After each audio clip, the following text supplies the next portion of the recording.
Bismillah, Assalamualaikum warahmatullahi wabarakatuh. Perkenalkan, saya Salma Lusaria dari kelas 1C RPL Program Studi Pendidikan Islam Anak Usia Dini Fakultas Tarbiyah dan Keguruan Universitas Islam Darussalam Ciamis.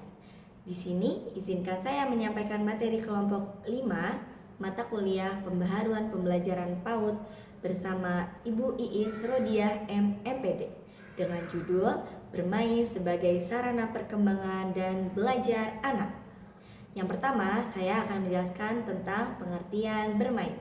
Bermain adalah kegiatan alami yang dilakukan anak secara aktif, sukarela, dan menyenangkan. Melalui bermain, anak berinteraksi dengan lingkungan dan orang di sekitarnya untuk mengeksplorasi, menemukan, serta memahami berbagai pengalaman baru. Bermain bukan sekedar aktivitas pengisi waktu, tetapi merupakan sarana utama anak untuk belajar dan mengembangkan seluruh aspek perkembangan, baik fisik, kognitif, sosial emosional, maupun bahasa secara terpadu dan bermakna. Lalu yang kedua ada karakteristik bermain. Bermain memiliki ciri khas yang membedakannya dengan kegiatan belajar formal.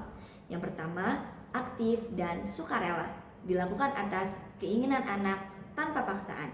Yang kedua, spontan dan kreatif, tidak selalu terstruktur dan memberi ruang pada imajinasi anak.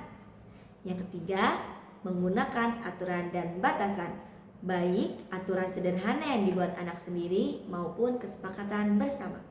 Yang keempat, imajinatif, melibatkan peran, cerita, dan dunia hayalan. Yang kelima, interaktif, melibatkan interaksi dengan teman sebaya, orang dewasa, maupun media bermain. Yang keenam, merangsang kecerdasan, mencakup kognitif, motorik, bahasa, dan emosional. Yang ketujuh, eksploratif, anak belajar melalui mencoba, mengamati, dan bereksperimen. Yang kedelapan, memberikan kegembiraan, menghadirkan rasa senang dan kebebasan. Lalu yang ke-9, belajar melalui tindakan. Anak memahami sesuatu dari pengalaman secara langsung. Yang ke-10, membangun hubungan sosial, melatih berbagi, empati, dan kerjasama. Yang ke-11, membangun keterampilan, baik keterampilan dasar maupun keterampilan lanjutan. Lalu yang terakhir, 12, berkaitan dengan minat anak, sehingga kegiatan terasa bermakna dan tidak membosankan. Yang ketiga, bermain sebagai sarana perkembangan dan belajar anak. Bermain berperan penting dalam menunjang perkembangan anak usia dini, antara lain 1. Perkembangan motorik, baik motorik kasar maupun motorik halus. Yang kedua, pengembangan kognitif dan kreativitas melalui imajinasi, berpikir simbolik, dan menciptakan ide baru. Lalu yang ketiga, pengembangan keterampilan sosial seperti berinteraksi, berbagi, dan bekerja sama. Yang keempat, perkembangan bahasa dan komunikasi melalui percakapan, ekspresi, dan mendengarkan saat bermain. Yang kelima, kemampuan pemecahan masalah. Anak belajar menghadapi tantangan dan menemukan solusi. Yang keenam, pengenalan konsep dasar seperti bentuk, warna, angka, dan sebab akibat. Yang ketujuh, perkembangan emosional. Anak belajar mengenali, mengekspresikan, dan mengelola emosi. Yang kedelapan, penguatan identitas diri melalui peran yang dimainkan oleh anak. Lalu yang terakhir, penanaman nilai-nilai moral seperti kejujuran, tanggung jawab, dan kerjasama.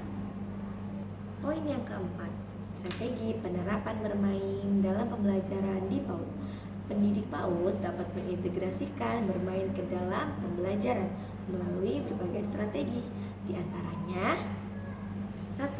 Pembelajaran tematik, 2. Pendekatan berbasis proyek, 3. Stasiun penyiaran, 4. Permainan berpola, 5. Permainan peran, 6. Bermain luar ruangan, 7. Penggunaan sumber dan bahan alam, 8.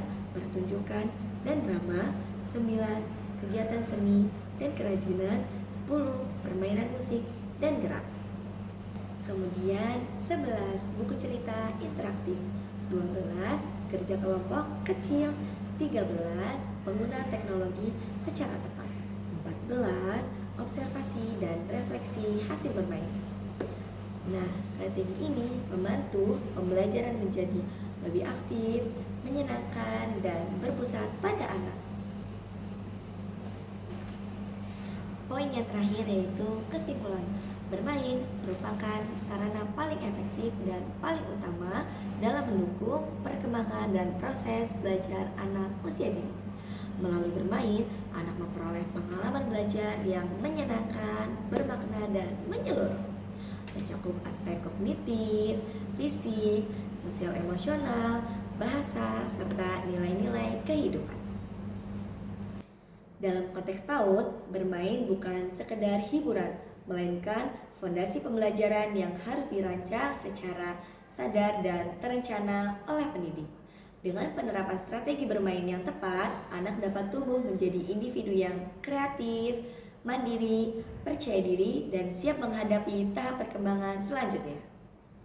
Sekian pemaparan materi yang dapat saya sampaikan. Semoga bermanfaat. Mohon maaf bila terdapat salah kata.